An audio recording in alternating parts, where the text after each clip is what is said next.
తనుజ వచ్చి nomination start చేసినప్పుడు first nomination వచ్చేసి హరీష్కి చేసింది.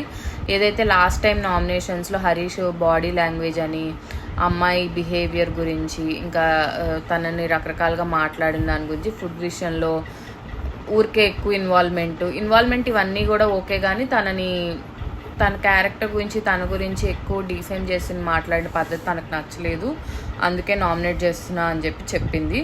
అండ్ ఇంకొక పాయింట్ ఏదో స్టార్ట్ చేసి, బిర్యానీ వచ్చినప్పుడు నేను మీకు వేడి చేసి ఇస్తానంటే వద్దొద్దు అందరు తిన్నాక అని ఏదో అన్నారు అని నెక్స్ట్ ఏదో కంటిన్యూ చేయబోతుంటే ఈలోపు హరీష్ అడ్డం వచ్చేసి ఆ అమ్మాయి పాయింట్ పెట్టనివ్వకుండా దాన్ని వేరే రకంగా డిస్కషన్ని డైవర్ట్ చేశాడు. అసలు పాయింట్ ఏంటో బయటకు కొంచెం ఫైట్ చేసి తన పాయింట్ ఏంటో క్లియర్గా చెప్పుంటే ఆడియన్స్ కూడా క్లారిటీ వచ్చేది అమ్మాయి ఏం చెప్పాలనుకుంది అన్నది. అక్కడ కొంచెం మిస్కమ్యూనికేషన్ అయింది.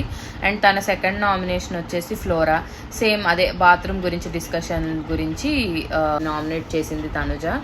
అదైతే ఫేర్ నామినేషన్ అనే అనిపించింది నాకు. తనుజ 2 నామినేషన్స్ నాకు ఫేర్ అనే అనిపించాయి.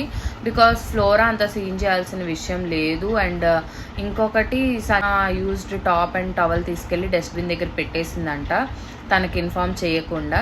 సంజన కాబట్టి అంత లైట్గా తీసుకుంది. అదే రీతుతో తనుజతో పెట్టుంటే కనుక పెద్ద గొడవ అయ్యేది. ఫ్లోరాకి వాళ్ళు లెఫ్ట్ అండ్ రైట్ ఇచ్చేసేవాళ్ళు. అండ్ నెక్స్ట్ వచ్చింది మనీష్ నామినేట్ చేయడానికి. మనీష్ వచ్చేసి భరణి గారిని నామినేట్ చేశాడు. అయితే ఈ నామినేషన్ అయితే నాకు ఫేర్ అనే అనిపించింది. ఈవెన్ భరణి గారు కొంచెం ట్విస్టెడ్ గేమ్ ఆడుతున్నట్టు నాకు అనిపించింది. Safe game.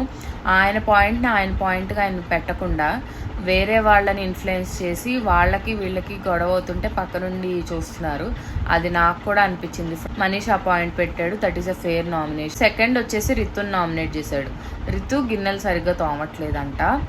గిన్నెలు తోమట్లేదు అంటే కనుక దానికి ఇన్ఛార్జ్ పవన్, తనకు ఉండాలి ప్రాబ్లం. ఇతనికి ఉందంట ప్రాబ్లం. ఇతనికి బేసిక్గా ఏ ఇన్ఛార్జ్ ఇవ్వలేదు కాబట్టి అందరు డిపార్ట్మెంట్స్లోకి వెళ్ళి దాన్ని డిస్టర్బ్ చేయడానికి చూస్తున్నాడు మనీష్. అదైతే వెరీ క్లియర్. ఆ అమ్మాయి ప్రతి పాయింట్కి డిఫెండ్ చేసుకుంది మనీష్ చెప్పిన పాయింట్కి. ఇందులో మధ్యలోకి పవన్ని కూడా తీసుకొచ్చారు. ఈవెన్ పవన్ కూడా రితు చాలా పర్ఫెక్ట్గా చేసింది. 1 టైం ఏదో కొంచెం గిన్నె ఇదిగా లేకపోతే చెప్పాను చేసింది. ఈవెన్ వీళ్ళు షింక్లో వేసే ప్లేట్స్ కూడా మనం ఇంట్లోనే ఏదైనా డస్ట్ ఉంటే తీసేసి డస్ట్బిన్లో వేస్తాం. ఫార్మాట్లో చేయాలి కాబట్టి చేస్తుంది. అలాంటిది మనీష్ చాలాసార్లు తన తిన్న ఫుడ్లో మిగిలిపోయిన చెత్త అదంతా ప్లేట్లోనే ఉంచేసి షింక్లో పడేశాడంట. అతని సైడ్ మిస్టేక్ పెట్టుకుని అతను వెళ్ళి ఈ విషయంలో రితుని నామినేట్ చేశాడు. ఇంకెవరినైనా నామినేట్ చేస్తుంటే వాళ్ళు ఇతనికి గట్టిగా ఇస్తారని తెలుసు.